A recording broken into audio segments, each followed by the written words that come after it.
Do you believe China has become a riskier country for Australian businesses to invest in, especially given recent actions taken against barley and beef? I think that's a judgment Australian businesses can only make. And like any business, they have to weigh up the security of the markets in which they sell to and the risks that are associated with those. And those risks will move from time to time. They'll ebb and flow.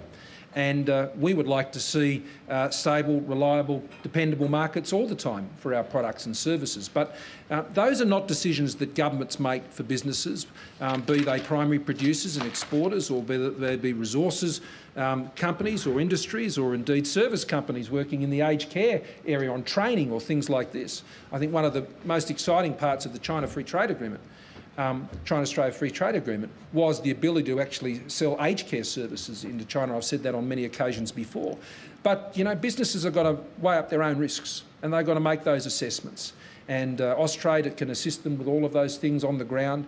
And, you know, what I'm pleased to see, Matthias and Josh and I were this morning reviewing those iron ore trading figures this morning, and we're very reassured by what we're seeing on those patterns compared to what had been around in the past. So Australia has a very bright trading future, and businesses will make their judgments about how they participate in that.